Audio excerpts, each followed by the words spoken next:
Salam. Yod və sarımsağın birlikdə istifadəsində möcüzəvi nəticələr almaq olur.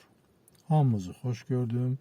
Videolarımı bəyəndiyiniz, paylaşdığınız və səhifəmə abunə olduğunuz üçün hamınıza təşəkkürümü bildirirəm. Bunun üçün 3 diş sarımsağı təmizləyib, xırda-xırda doğrayıb, balaca bir bankaya, boş bir bankaya əlavə edin. Üzərinə 5% yod əlavə etdikdən sonra ağzını bağlayıb yaxşıca qarışdırın. Soyuducuya qoyub 7 gün müddətində saxladıqdan sonraya istifadəyə yararlı məlhəm alırsınız. Çox möcüzəvi bir məlhəm alırsınız. Yod güclü antiseptikdir.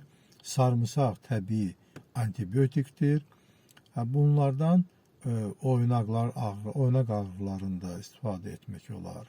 Radikulitdə oynaqlarda ağrını götürür. Radikulitdə, qancırlarda gözəl effekt verir. Pambığı kibritə sarıdıqdan sonra bu məlhəmə batırıb həmin nahiyələrə, ağrıyan nahiyələrə çəkmək lazımdır. Bu sadə bir kimyəvi qatqısız məlhəm olmaqla yanaşı ən əsası xeyirli bir vasitədir. Hamınıza can sağlığı arzulayıram. Özünüzdən müğayət olun.